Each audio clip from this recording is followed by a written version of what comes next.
Good evening. Thank you for joining me on A World Awakening.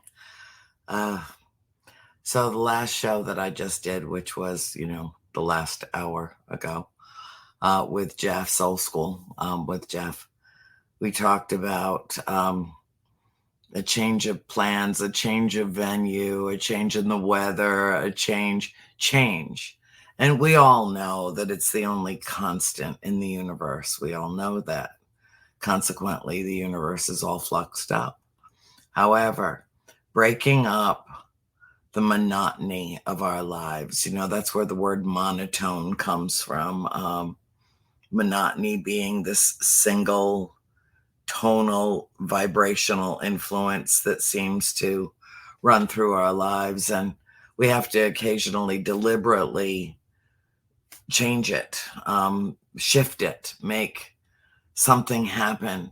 And so last weekend, I was in Toledo, Ohio, through Michigan, via Michigan, and had a wonderful, wonderful trip and spent it at a wedding Friday night. My dear, dear friends, Heather and Chad Dye and John Tenney officiated. Thank you, Bill. And it was so uplifting and so inspiring on so many different levels. And just to see all my people, my tribe, we really circled the wagons this past weekend, and it brought me to a better place, in my heart and my soul and my mind and my outlook. And then I thought, well, that's a theme. No, it's kind of a theme because my dear Rupert just got back from England. Well, from the UK. He was all over the place and was there for long enough to really delve into some experiences. So I thought, well, we'll just continue with the theme of how traveling broadens your horizons. And, Rupert was homeward bound, going to England. And I want to ask him some things like, does the United States feel as at home as England does? You've been here a long time. Things like that. So welcome to the show tonight, my darling. It's so good to see you again. I know I could have seen you from over there, but you were really busy. So everybody knows you. Anybody that watches the show knows you. And you were kind enough to host for me last Friday night at this time because I was at a wedding. So the wedding of the year. So anyway, how did it go? How was your trip? What did you do? What did you see? I know about how freezing cold it was in Wales. And there was a terrific thunderstorm over there that somebody filmed the day that you were there or the day before that made it into my news feed on my phone, where a crack of lightning and thunder happened simultaneously and a building was struck. And it's like, whoa, yeah, they get those rip-roaring storms over there too, So let's just talk about sick as I am with envy. Sick that you are, you come from where Stonehenge is, okay? I just can't really cope with this. My ancestors come from where you come from, and every part of me wants to live in England. Every part of me wants to live in Scotland. Every part of me wants to live in Ireland, and I have some Welsh in me as well. So take me across the pond in your description of your visit Homeward Bound. Yeah, it's fun to travel. It's fun to get away, and when you leave home and then you go off to other places, other cities, you go to college or university, you experience more. Then you try going overseas, which is what I've done. I've lived in the US in various places. I've lived in South Korea for a little bit. It's all living our lives to the fullest. It's life experiences. We thrive off of variation. To be bored is not good, and to be able to vary what you do in your life is wonderful. And so I feel very lucky that I have traveled a lot around the world. But then there's something very special about coming home. It just feels so right. You feel so comfortable. I was born probably a couple of hours away from Stonehenge, so not very close to Stonehenge. I was born close to Stratford-upon-Avon, which is where Shakespeare was born. Mhm. I'm sort of part of that Cotswold, Midlands area of England, and I was meeting up with friends and family, and it just feels so nice, so warm, so comfortable to do that. So I'm very happy I did that. And the relationships we have in life, um, whether they are all 100% good or whether they're challenging, Mhm. it's it's good and it's wise to try, whether it's friends or family, to improve those relationships, no matter how good or challenging they are. And so I did go in with a conscious bit of hopefully wisdom, with the intention of really um, raising the vibrational state of my relationships with family. That was lovely. Um, yeah, so I went to Stratford-upon-Avon, Shakespeare's birthplace. I went to Stonehenge. I went to Wales. I went to Calais. I went to the south coast of England, where my nan used to live, Folkestone.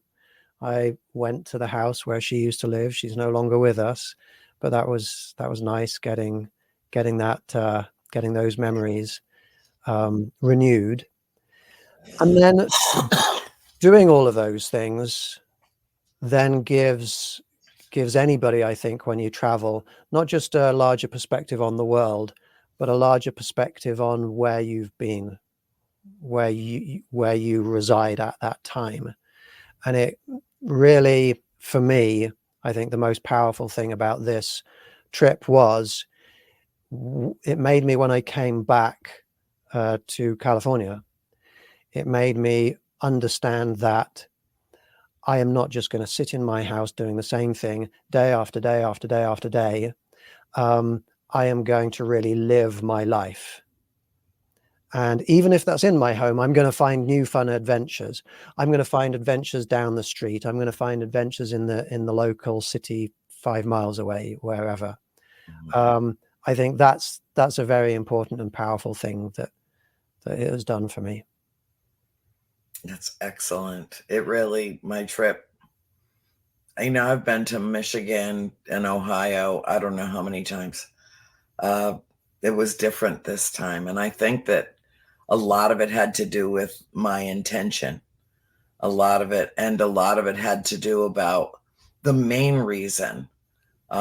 Certainly not the only reason, but the main reason that I was going was I very much wanted to be a part of this wedding, to be there, to witness it, to celebrate them, and to just be joyful with my friends.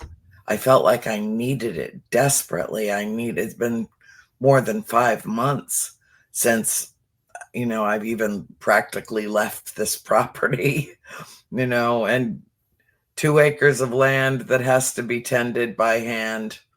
I'm out there doing my thing a lot and making it as beautiful as I can. And it's different every day, but of course it is.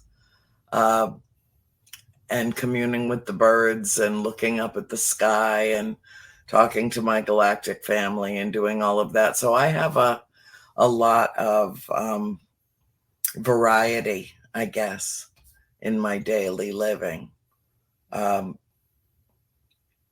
but the Sisyphean tasks of life, after a while, you got to have a break. You got to hit the reset button, reboot, as Bill would say. You planned this trip well in advance, did you not? I did. It was very well planned. And I Everything you do fitted is a lot very in. well planned.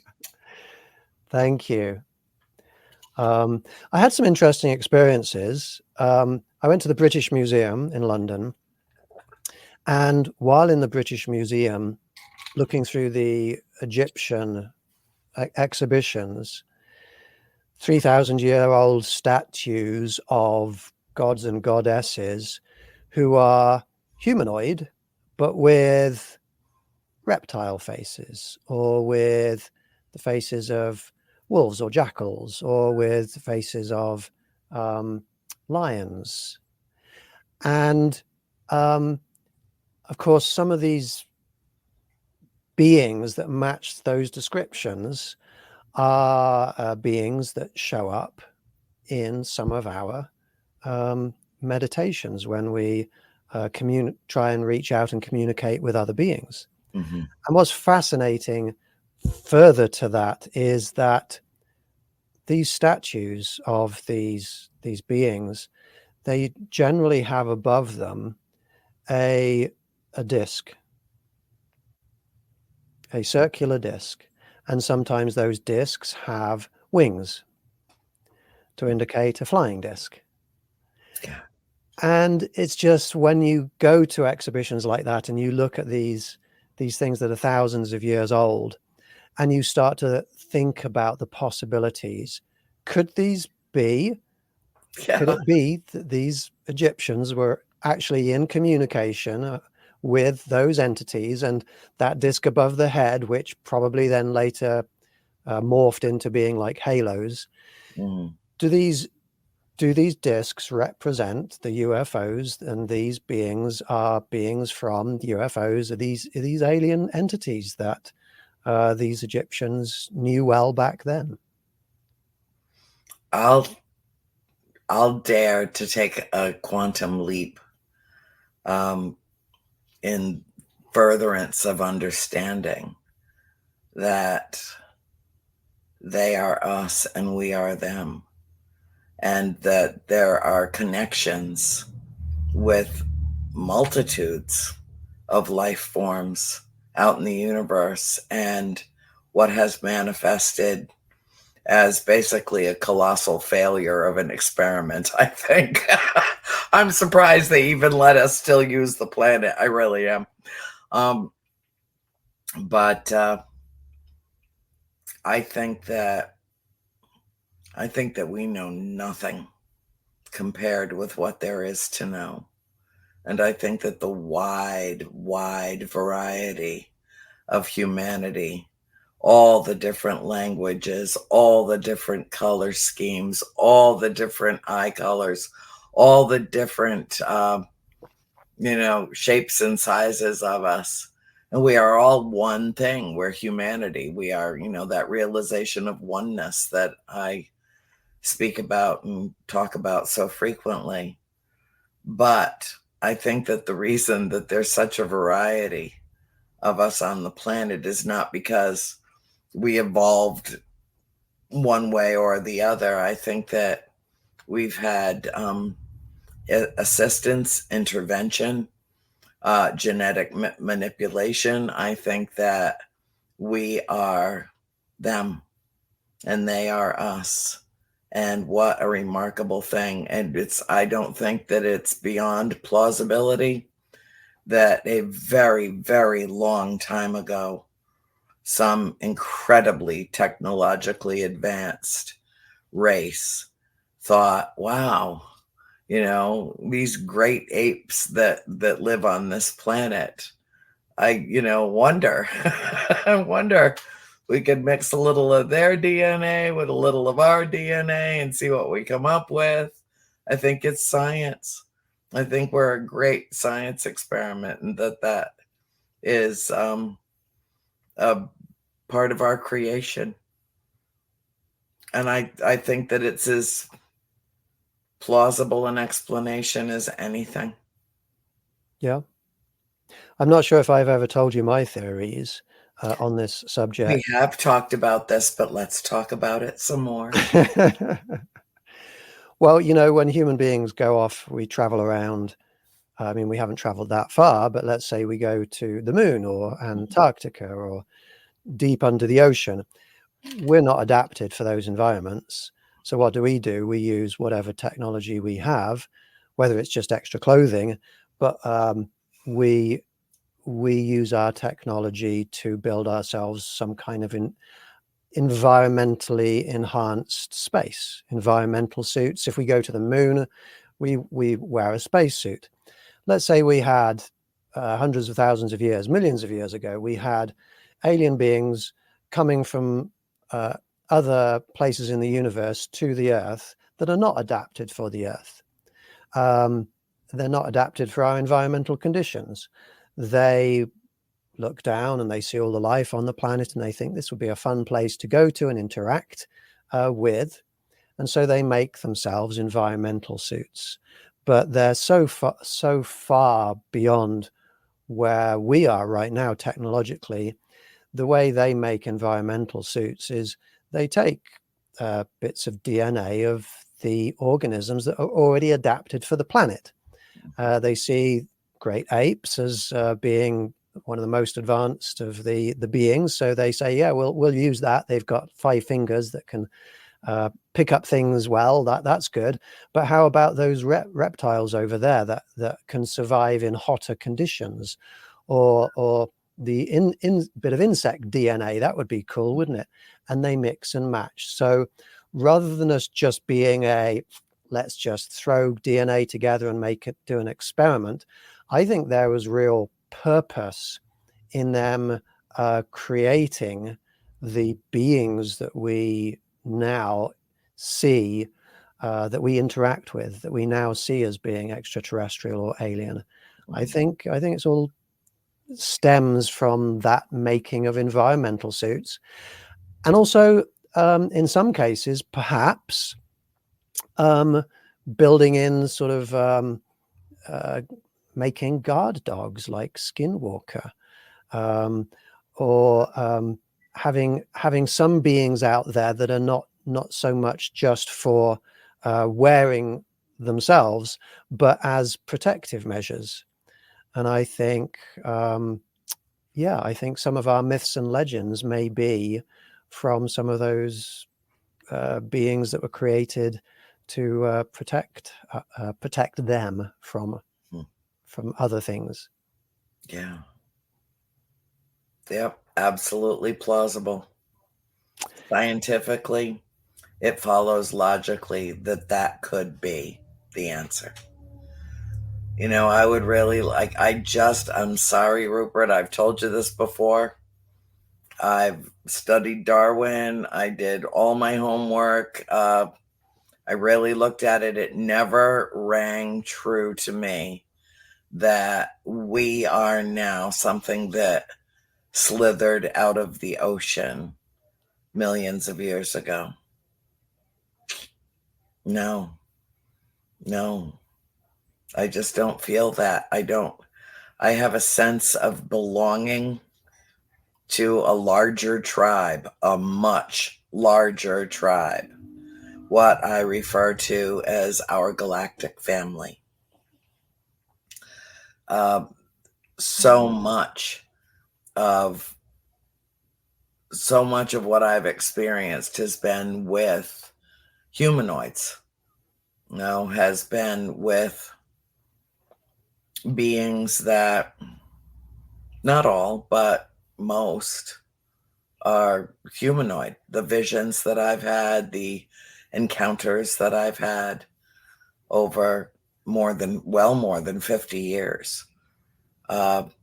It just seems to me that I'm being allowed to share. I'm being allowed to remember and allowed to share what I know. What I, as a contactee, as somebody that feels like, and I still don't know precisely who I'm in contact with. I would love to know. I really would. I'd like names, dates, birth dates, stuff. I would really like to, like, too bad ancestry.com doesn't cover the whole universe. Yeah. That would be so wicked cool. What clues do you have about your extraterrestrial connections or origins?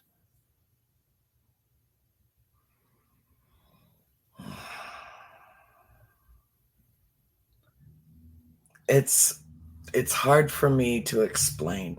Hmm.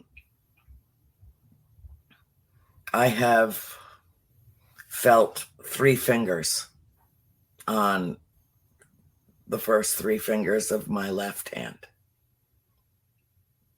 Long, almost cylindrical fingers that just laid down and I could feel the heat. I was sitting out on the carport, and it was years and years ago, not long after I first moved here to this house in, I think, '08. And so it was very cold, and I didn't feel well. I felt very overwhelmed. And I started talking to them and said, have I done the right thing here? I had just moved from Rhode Island, where I had lived for many years and felt like I was ripping myself away from home to move to Georgia, which I'm not that fond of. I mean, I am, but it's a long story. And I'm sorry, I am all stuffed up and coughing and choking tonight. I'm sorry, and I have almost no voice.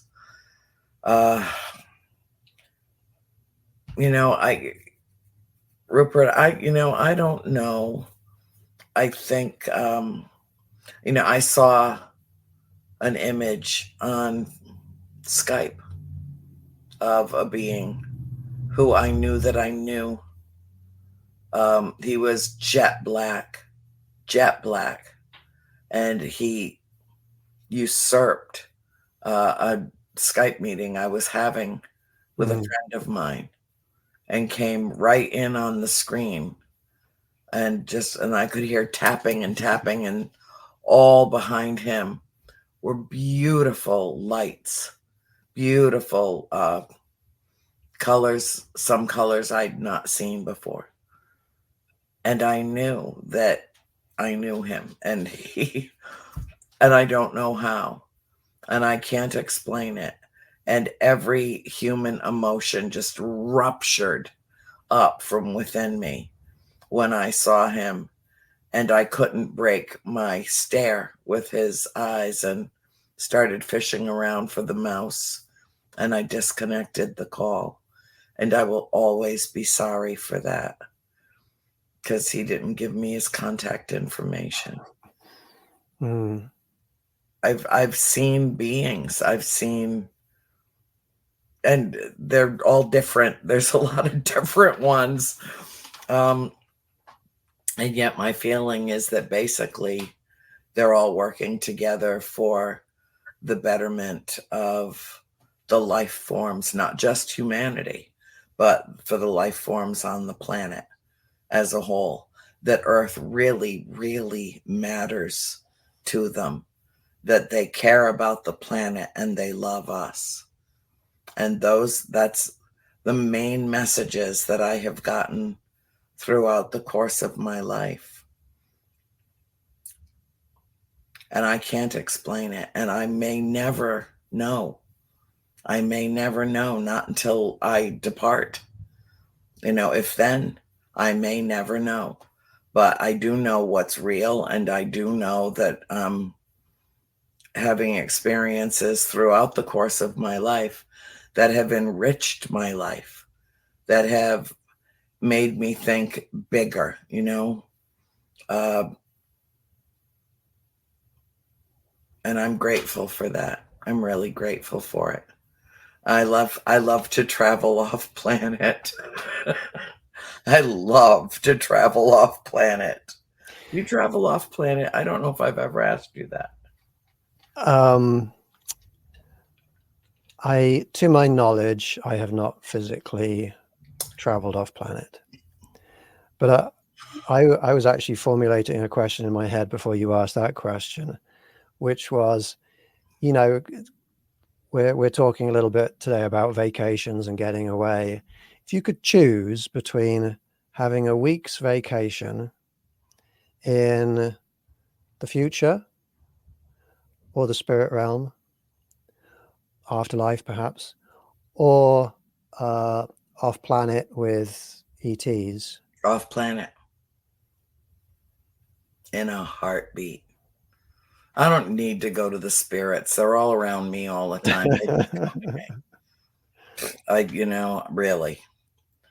The future, no. I won't even let anybody give me a psychic reading.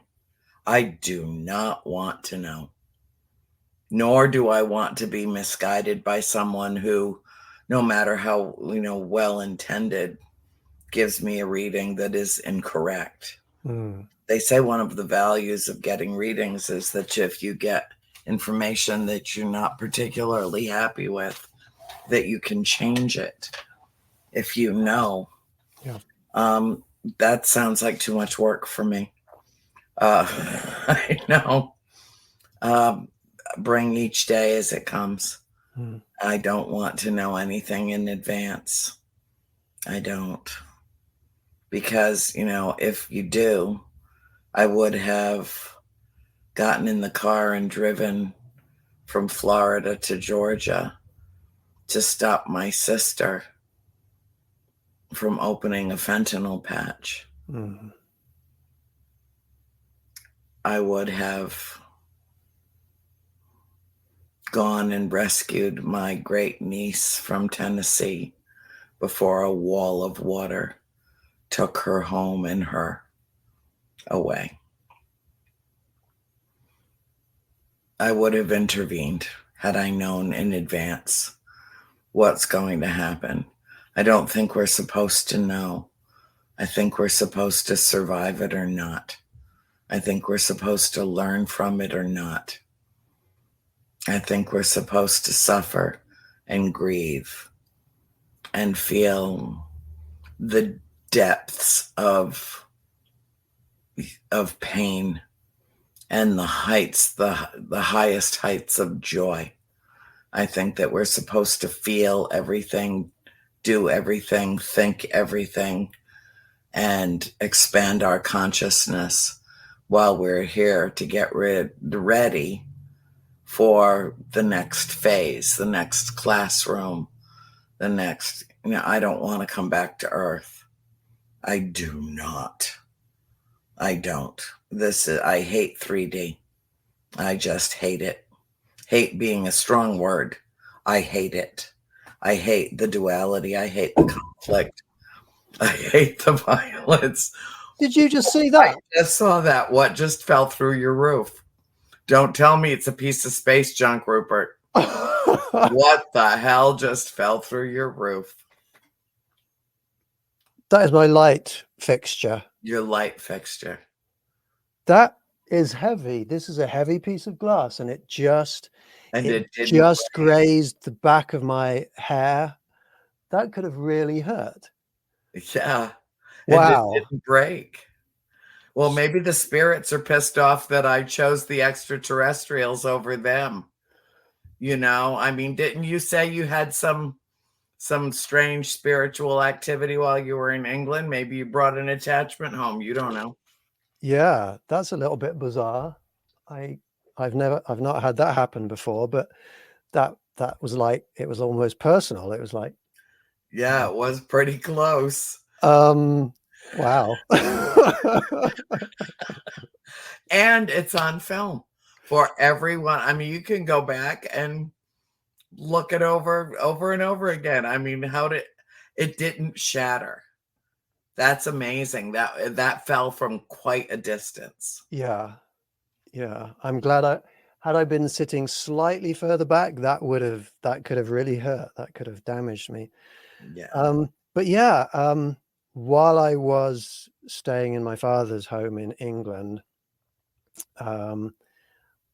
I was woken up in the night by my bedside lamp turning on.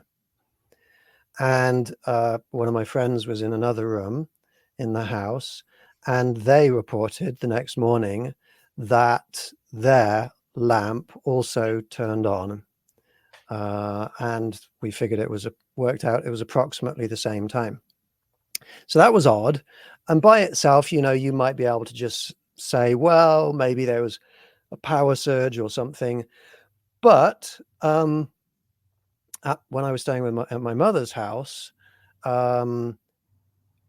after she left and came back, this is just after I'd left, she noticed that there were lights that had been turned on that she knew she had turned off before she left. And there was a dishwasher that turned itself on and ran through a cycle without her doing anything. And in her car, which I'd been riding around in, her monitor, her screen in the front, that was also doing weird things. So, I do have beings around me all the time. I mean, that's just knowledge. I've figured that out. But it's interesting that they're a little bit more physical right now. I need to go back and figure out what it was you were saying and what I was saying, and see if we can figure out a purpose to that. Yeah, well, yeah, I mean, you do see the, obvious theme is light and electricity, Yes. the manipulation of electricity. Yeah. We had my mother and father were having a fight at the farmhouse one night in the kitchen about the spirits, and it was getting heated. My mother was really aggravated and angry with how incredibly obtuse my father could be. And an old bottle, like remember when before we changed everything out, we had all antique bottles up on the mantel board. And we had them on the sideboard in the kitchen that my mother had found on the property. Some of them were like 200-300 years old. I mean, just ancient bottles with pontil bottoms and thick glass, hand blown. Amazing. We still have them. And the energy between them, the conflict that was going on between them, created this, I guess, kind of a spin up in spiritual energy. And one of the bottles came flying off the top of the sideboard and flew across, I mean, so fast, flew across the room, smashed into one of the antique glass window panes. The glass in the house is at least 200 years old. It's all rippled. You can see ancient glass, like a lot of it is still original to the house, and going back to 1736. And that bottle hit that window so hard that it should have fractured into 500,000 pieces, just shattered all over the kitchen. It should have blown off in every direction, because that bottle hit that window that hard. And when it hit the window, it dropped down to the floor, and the bottle started spinning until it stopped. Like whirling dervish, just spinning. And my father's like, I'm out of here. Just turned and walked away. Couldn't explain it, didn't want to deal with it. But it stopped. Whatever it was, that energy was happening in another dimension where nothing could be destroyed. There wasn't a single chip in the bottle. The window was perfectly fine. My mother went over onto the floor, picked up the bottle, and put it back on the shelf with the other bottles. But it stopped the argument. So, Yeah, sometimes they do things, and I don't mean to insult them. I love the spirits, and I would love to be in their realm and spend some time with them. Maybe not a week, but certainly see how they get around, and from point A to point B. And I want to examine the whole space-time continuum thing. What's going on over on that side? Is there such a thing as time? Do you ever sleep? I mean, what is life like on the other side? Yes, I would love to know all of that. But if I go with the galactic family for a week, I'm out of here. I'm off planet. I am getting around the universe. That to me would be the greatest thrill of a lifetime. If I ever could, well, I wouldn't go on one of Elon Musk's ships because I'm pissed at him. But if I had the money, I would be one of the first people to go up into space and to go to the moon. I would love to, even though it's just a satellite and it's awfully pretty. Really enjoyed the eclipse. I love the moon. I'm a moon worshiper. But with all there is out there to experience, it's just our little moon. I mean, oh my God, just the Milky Way, just the Milky Way. If that's all I ever explored, I would really love to have that experience. I know that I have been to a planet that is every conceivable shade of blue that you have ever seen, and 100 shades of blue you've never seen before. The spectrum is completely different, and it has two moons, and they intersect, so that twice a day, the smaller, closer one is in front of the larger, more distant one, and they cross twice a day. And a day is much longer there than it is here. And I know that. I've been allowed to know and remember that. But that's it. But here's the thing. I know two women who work in this field with me who both describe coming from exactly the same place that I do.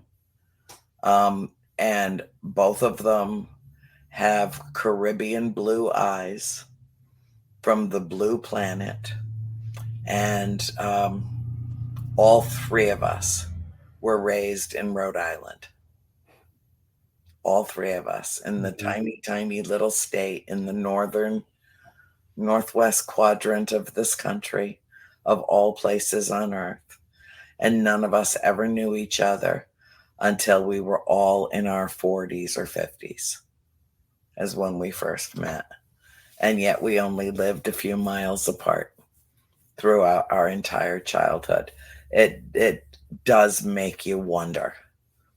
It does make you wonder. Do you know anybody else that's like you, Rupert? No.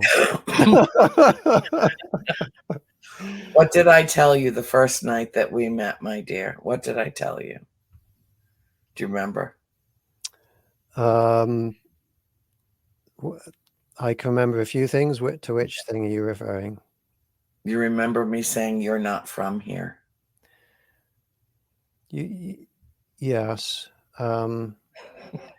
I think I'm like you in some respects in that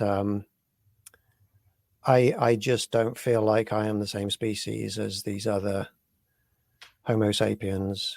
I'm just not. I see humans all around the planet running around fighting with each other. Yeah. If it's, a lot of them physically. I mean, what is this? Why send missiles across to hundreds of miles across to other places to blow people up? It just makes no sense to me. And If it's not physical, though, 9 times out of 10 that people will be verbally aggressive, textually aggressive in social media, and I don't relate to that. No, it's ugliness. It's just ugliness and conflict and hatred. And to me, the only reason to be here is to learn how to love and to spread that love as far and wide as you can. That's our reason, I think, for being.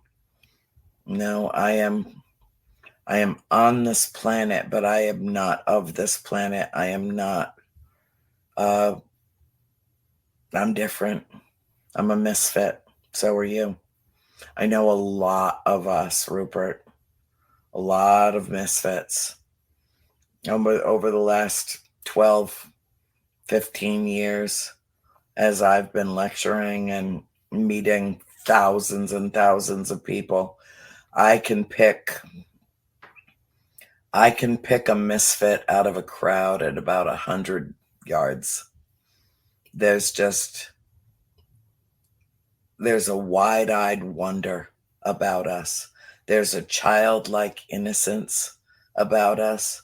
We are easily duped. We're gullible. We're trusting.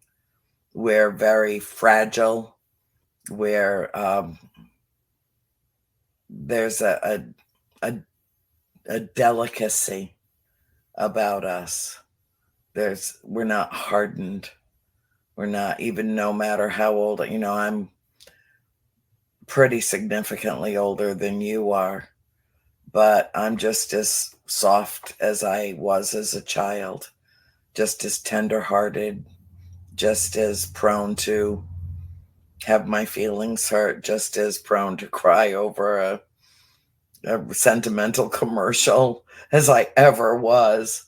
That element of me has never changed. I think of you more as, I admire your intellectual prowess. You're a scientist. You're a great mind. I think of myself not so much as a great mind, but a great heart. And that makes both of us equally susceptible. Now we have to be on guard. We have to watch. We can be easily used and abused. We can be just terribly hurt because we gave someone the benefit of the doubt. No, it's and yet I wouldn't want to be any different than I am. I wouldn't. I want to be this vulnerable. I want to be this open. Even if being this open requires that I go through a period of contempt and disgust and loathing, and hatred, let all the feelings, as far as I'm concerned, let all of it bubble to the surface. Let all of it express itself.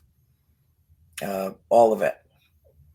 And I know that by the time I leave this planet, I will have fully expressed myself as if I haven't already. You seem to withhold more, not with me, but in general. You're more guarded than I am. You protect yourself better than I do. But my dear, we don't fit in.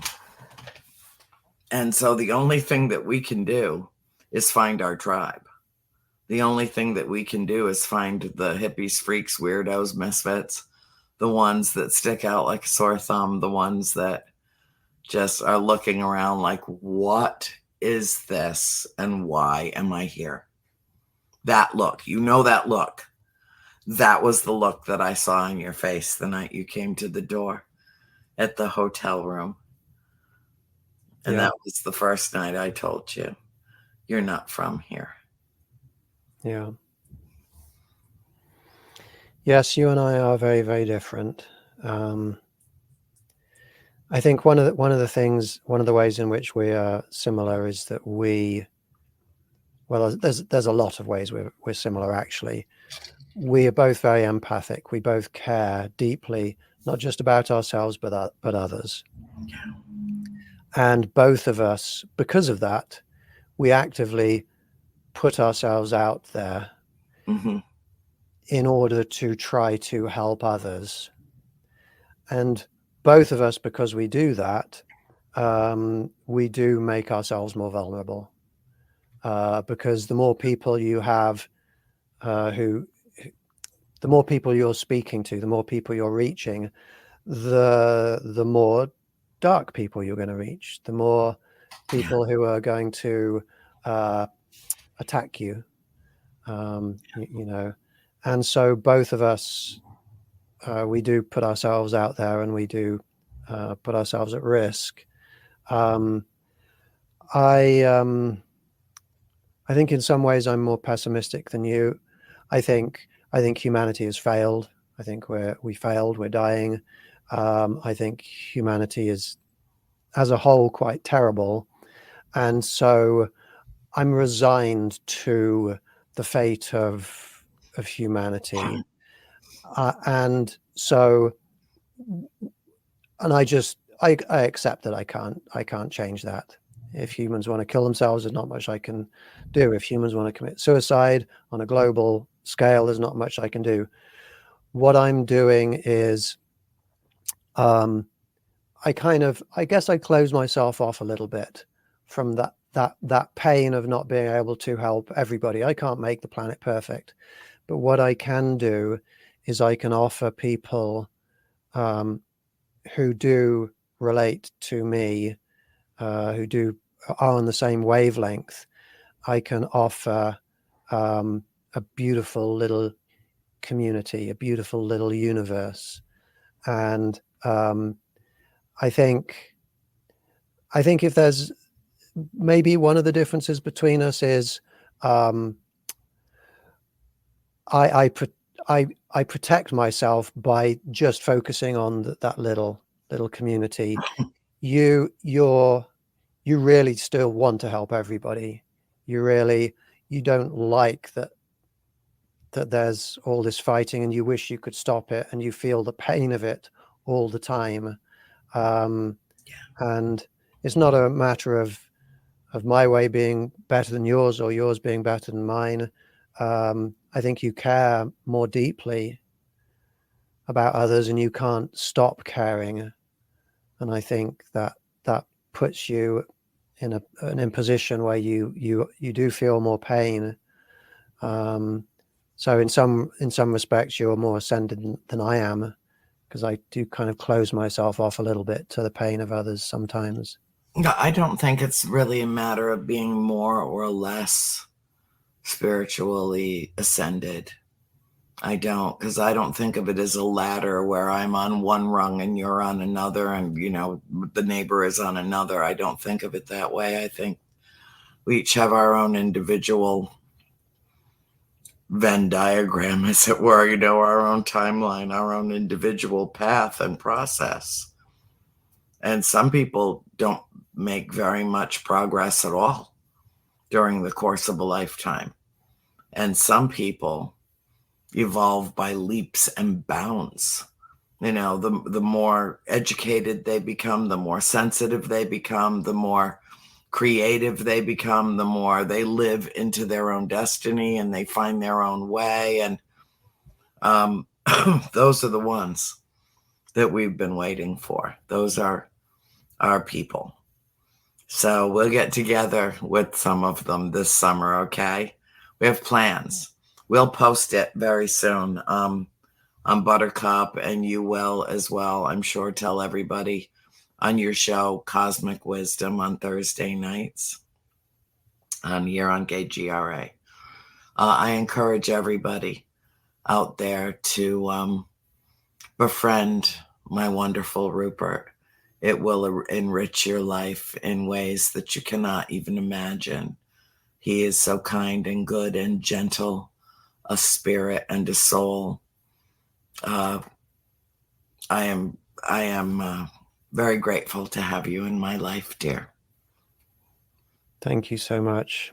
The feeling is mutual. Yeah, I know. What, Bill? What? We were just getting all sentimental and shit, and you break right in and what? Rupert, don't you have a retreat, something going on this weekend? Yes. In my Tehachapi, I said that wrong. My Tehachapi mountain home, I'm hosting a retreat. It's a contact and ascension retreat. We're reaching out to different beings, peace, love, happiness, remote viewing, astral projection, spiritual healing, etc., manifestation. If anybody's interested in coming to that event, find me on Facebook, send me a message, ask me for the details. I'll send you a link. Join my Galactic Wisdom Facebook group, find the details there. But if you want to come over to California this weekend, you can do it. Annie, I'm just saying, sometime when he does this again in the future, I know we need to go. I need a hovercraft. These friggin' planes. I don't trust them any farther than I can pick them up and throw them myself, like paper airplanes. The friggin' doors falling off and the wings are falling off and they're running into each other. This isn't working for me. George Jetson said we would have hovercrafts by now. All right, we'll do it. We'll go to California if you come with me. I'll definitely go. Okay. Well, it's time to say goodnight. So I am going to thank you again, Rupert, for sharing your wonderful excursion, your journey to the UK and family, and the intrinsic value of a change in perspective. Yeah. And Bill, I will see you soon. We have a lot to accomplish this summer. I'll post any events that Rupert and I are doing together. Was that proper English? I don't know. I'm so tough. But anyway, again, we'll close out with what we always do, because always remember and never forget. Be the change you wish to see in this world. Be the beacon of hope on the hill. Be the light you seek. I love you all. Good night, everyone.